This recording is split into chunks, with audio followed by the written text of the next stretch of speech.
Private hospital ਦਾ bill insurance cover ਕਰੂਗੀ ਕਿ ਨਹੀਂ। मुख्यमंत्री सहज योजना कार्ड हैगा, फिर कोई टेंशन नहीं, थोड़ा सारा ट्रीटमेंट कैशलेस है। बिना पैसिਆਂ ਦੇ? जी हाँ, ਹਰੇਕ ਨਾਗਰਿਕ ਜਿਹੜਾ ਹੈ ਉਹ ਮੁੱਖ ਮੰਤਰੀ ਸਿਹਤ ਕਾਰਡ ਜਦੋਂ ਬਣ ਗਿਆ ਤਾਂ ਉਹ 10 ਲੱਖ ਰੁਪਏ ਦਾ ਮੁਫਤ ਤੇ ਕੈਸ਼ਲੈਸ ਜਿਹੜਾ ਇਲਾਜ ਕਰਾਉਣ ਦੇ काबिल भी होगा, एलिजिबल भी होगा। पंजाब सरकार लेकर आई है दुनिया की पहली सेहत योजना। अब पैसे के कारण पंजाब का कोई भी नागरिक बढ़िया इलाज से वंचित नहीं रहेगा। सेहत का हक सबके लिए।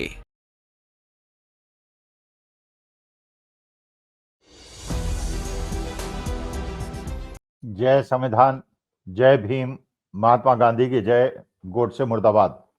देखिए, अजय डोभाल साहब ने फिर एक बहुत बड़ी गलती कर दी है, जिससे भारत भी खतरे में पड़ गया है और भारतीय जनता पार्टी भी खतरे में पड़ गई है।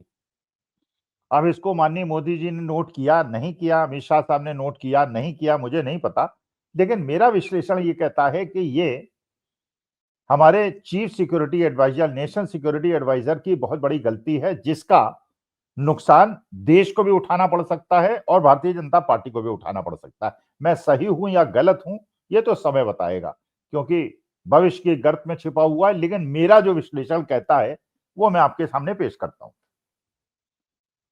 देखिए, ये बात बिल्कुल सही है कि हमारे माननीय मोदी जी अपनी छवि के बारे में सबसे ज्यादा ध्यान रखते हैं। अपनी छवि को बनाने के लिए और अपने को विश्व गुरु दिखाने के लिए वो जितने भी प्रयास हो सकते हैं करते हैं। आपने देखा, जो भी विश्व के अंदर कोई मीटिंग होती है, कॉन्क्लेव होता है, वहां उनके विशेष फोटोग्राफर फोटो खींचते हैं और इस एंगल से खींचते हैं जिससे देश के अंदर कंजम्पशन के लिए यह दिखाया जा सके कि देखिए, विश्व के नेता मोदी जी की कितनी बात ध्यान से सुनते हैं और देखते हैं। और मानी बात है कि देश की एक बड़ा पार्ट जो अबोध जनता है वो इस बात पे विश्वास भी कर लेती है। उनके साथ आरएसएस भी है, उनके साथ बजरंग दल, विश्व हिंदू परिषद लोग के भी हैं, उनके पास व्हाट्सएप चैनल्स भी हैं, उनके पास गोदी मीडिया भी है। प्रचारित प्रसारित करके उस चीज को वो कन्विंस करा देते हैं कि मोदी जी विश्वगुरु हैं। आपने ये भी देखा कि चाहे किसी ट्रेन को हरी झंडी दिखानी हो, चाहे किसी पुल का उद्घाटन होना हो, चाहे किसी सुरंग का उद्घाटन होना हो, वहां पे मोदी जी के अलावा कोई दूसरा मंत्री दिखाई नहीं पड़ता। यह भी आपने देखा होगा कि विदेश में चाहे डिफेंस डील हो या न्यूक्लियर डील हो या कोई भी डील हो, उसमें मोदी जी अकेले जाते हैं, किसी अपने विशेष मंत्री को भी नहीं ले जाते। जयशंकर साहब को भी कभी कभी ले जाते हैं, वरना नहीं ले जाते। वरना आपने कहीं राजनाथ सिंह को आगे बढ़ते हुए या नितिन गडकरी को आगे उनके साथ पार्टिसिपेट करते हुए या फोटो फ्रेम में आते हुए नहीं देखा होगा। और he is very conscious about it. जैसे भारतीय जनता पार्टी के नवनियुक्त अध्यक्ष नितिन नवीन साहब को जब बनाया गया और मोदी जी ने अपने उद्बोधन में कहा कि वो मेरे बॉस हैं, उन्हें गलतफहमी हो गई, लेकिन 24 घंटे के अंदर उनकी गलतफहमी दूर हो गई।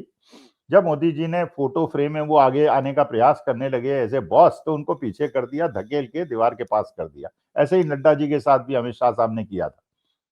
मतलब यह है कि मोदी जी अपनी छवि के लिए, यहां तक कि वो मार्क जुकरबर्ग को भी अगर फोटो फ्रेम में सामने आ जाते हैं तो पीछे कर देते हैं। तो ही अपनी इमेज, बिकॉज उन्होंने मैनेजमेंट की यह सिद्धांत समझ लिया है, perception is more important than facts. और परसेप्शन अगर ये बना दो ये वो महामानव हैं, वो नॉन बायोलॉजिकल हैं और उनकी बात दुनिया मानती है, वो विश्वगुरु हैं, तो बाकी चीजें छोटी मोटी लोग इग्नोर कर देते हैं। जैसे भगवान पे भी अटूट विश्वास हिंदू करते हैं, अल्लाह पे मुसलमान करते हैं, गुरु ग्रंथ साहब पे सिख करते हैं, जीसस पे क्रिश्चियन करते हैं, वैसे ही उन्होंने एक वर्ग ऐसा तैयार कर लिया है जो परसेप्शन के आधार पर मोदी जी के अलावा किसी को पहचानने के लिए तैयार नहीं होता। फिर उनके पास अपनी ब्रिगेड्स हैं, ट्रोल आर्मी है, आईटी सेल है, उससे वो करते रहते हैं। लेकिन एक टर्निंग पॉइंट आ गया है जिसमें अजय डोभाल साहब ने बहुत बड़ी गलती कर दी है, जो मुझे लगता है कर दी है। वो ये हुआ है कि जो ट्रेड डील हुई है, इस ट्रेड डील के अंदर भारतीय जनता पार्टी और पीयूष गोयल और उनके सारे लोग ये दिखाने का प्रयास कर रहे हैं कि ट्रेड डील भारत के हित में हुई है। और वास्तविकता जो है वो सबको पता है कि भाई ट्रेड डील के अंदर, ट्रेड डील होना कोई बहुत बड़ी बात नहीं है, शादी हो जाना कोई बहुत बड़ी बात नहीं है, कोई समझौता हो जाना बड़ी बात नहीं है, कॉन्ट्रैक्ट हो जाना कोई बहुत बड़ी बात नहीं है। असली मुद्दा यह है कि टर्म्स एंड कंडीशंस उसकी क्या है। मान लीजिए आपको ठेका मिल गया, अच्छा अब ठेका मिल गया, कॉन्ट्रैक्ट मिल गया सड़क बनाने का या बिल्डिंग बनाने का। अब आपको जो बिल्डिंग बनेगी अगर कमजोर से कमजोर भी बिल्डिंग बनाएंगे, अगर 1 करोड़ की बनती है और आपको ठेका मिला 70 लाख का, तो 70 लाख में आप बनाओगे तो बहुत कमजोर बनाओगे, वो टूट जाएगी। और अगर 1 करोड़ लगाओगे तो 30 लाख का नुकसान हो जाएगा। तो जो बनाने वाला है और जो बनवाने वाला है, उनके बीच का कॉन्ट्रैक्ट में टर्म्स क्या है, ये बड़े इंपॉर्टेंट है। जैसे आप जानते हैं 27 करोड़ की एक पानी की टंकी बनी, 70 साल पुरानी टंकी को जेसीबी से तोड़ा गया गुजरात के अंदर, और उसके बाद जब नई पानी की टंकी 27 करोड़ में बनी, पानी भरते ही टूट गई। अब ये ट्रेड डील हुई है, किसके लिए फायदेमंद?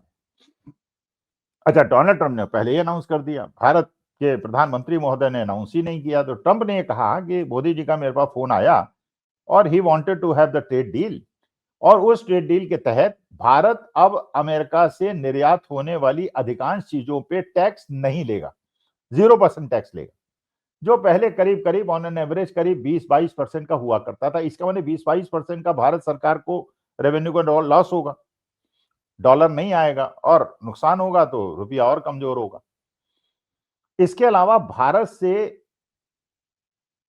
अब अमेरिका से अगर एग्रीकल्चर प्रोडक्ट्स भी आएंगे, हॉर्टिकल्चर प्रोडक्ट्स भी आएंगे, फ्लोरिकल्चर प्रोजेक्ट्स भी आएंगे, अगर ये हिंदुस्तान के अंदर आएंगे तो हिंदुस्तान के किसानों का क्या होगा? लेकिन ये डोनाल्ड ट्रंप ने अनाउंस कर दिया, वहां के एग्रीकल्चर मिनिस्टर भी अनाउंस कर दिया, वहां की सारे मिनिस्टर्स ने प्रेस में आके बता दिया कि ये टर्म्स एंड कंडीशन है जिसमें मोदी जी और डोनाल्ड ट्रंप सहमत हुए हैं, और उसके हिसाब से अगर जो वो कह रहे हैं अगर वो सच है तो ये डील जो है भारत के किसानों को, दुग्ध उत्पादकों को बर्बाद कर देगी।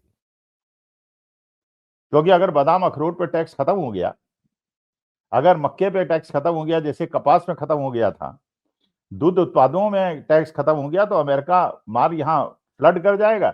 और जो आज 25 रुपए पर लीटर दुग्ध उत्पादक जो है मदर डेयरी को या अमूल को बेचते हैं, वो 15 रुपए में आ जाएगा, और 15 रुपए में सर्वाइव नहीं कर पाएंगे, उनकी इकोनॉमी खत्म हो जाएगी।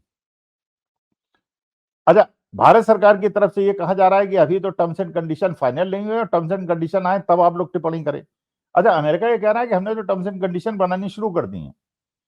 इसका मैंने टर्म्स एंड कंडीशन वो बना रहे हैं, और टर्म्स एंड कंडीशन पे डॉटेड लाइंस पे दस्तखत करा लेंगे, तो खैर चलिए 10 दिन और वेट कर लेते हैं और पता चल जाएगा टर्म्स एंड कंडीशन में क्या है। और टर्म्स एंड कंडीशन में क्या, अगर भारत अपने अमेरिका से इंपोर्ट होने वाले साल पे टैक्स 0 कर दे, और अमेरिका को भेजे जाने वाले माल पे जिसपे पहले 3.5% का टैक्स ऑन एन एवरेज लगता था, जो बढ़ा के 50% कर दिया गया था, और उसको घटा के 18% कर दिया है, तो 3.5% का टैक्स अगर 18 हो गया तो 6 गुना बढ़ा गया है। तो इसका माने हमारे एक्सपोर्ट में नुकसान होगा और इंपोर्ट में हमें अमेरिका को फायदा होगा, तो हमारे को तो दोनों तरफ से नुकसान है। अब जो डोवल साहब ने किया है वो इमेज बनाने के लिए, मोदी जी की इमेज को बचाने के लिए जो उन्होंने स्टेटमेंट दिया है, ये ब्लूमबर्ग के संदर्भ से मिला है, जो कि मैंने एक वीडियो में देखा। अब ये सच है कि झूठ है दैट आई डोंट नो, लेकिन उसमें ये कहा गया है कि डोवल साहब ने ये कहा है कि जब मोदी जी से ट्रंप की बात हुई तो मोदी जी ने ये कहा कि मैं अपने किसानों के हितों के खिलाफ कोई काम नहीं करूंगा, और एग्रीकल्चर, हॉर्टिकल्चर, पल्सेज और इन सब चीजों पे कोई छूट नहीं दूंगा। जबकि अमेरिका, डोनाल्ड ट्रंप कुछ और कह रहा है, वहां के मिनिस्टर्स कुछ और कह रहे हैं। अब 15 दिन में तो खबर आ जाएगी वास्तविकता क्या है। अगर मान लीजिए, लेकिन ये बात तो सही है कि जो नेशनल सिक्योरिटी एडवाइजर डोवल साहब ने कहा है, अमेरिका ने इसको नोट किया होगा कि यार ये तो उसी प्रकार की बात कर रहे हैं कि ट्रंप ने कहा कि हमने भारत पाकिस्तान के बीच में युद्ध विराम कराया, और भारत सरकार कह रही है नहीं कराया। उसी प्रकार से अगर वहां के मिनिस्टर्स आके प्रेस में ये कह रहे हैं और ट्वीट कर रहे हैं कि टर्म्स एंड कंडीशन तय हो गई हैं, और फिर नेशनल सिक्योरिटी एडवाइजर ये कहते हैं कि नहीं, टर्म्स अभी तय नहीं हुई हैं, और मोदी जी ने बिल्कुल स्पष्ट रूप से कह दिया, तो फिर you are taking America on the wrong side.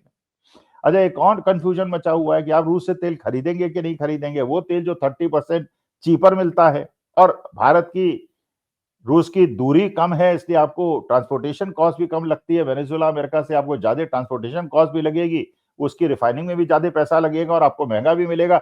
ये भी अमेरिका कहता है कि भारत मान गया, और इसकी पुष्टि इस बात से होती है कि रिलायंस इंडस्ट्री अपनी प्रेस विज्ञप्ति में कहता है कि हम अब रूस से हमने तेल खरीदना बंद कर दिया है। जबकि डोवल साहब कहते हैं कि हम ऐसा कोई, हमने कह दिया अमेरिका से हम दबाव में नहीं आएंगे। तो दबाव में आएंगे अगर, और बाद में पता चलेगा कि दबाव में आए, डोवल साहब ने कहा था दबाव में नहीं आएंगे, मोदी जी ने कहा था, तो भी नुकसान है।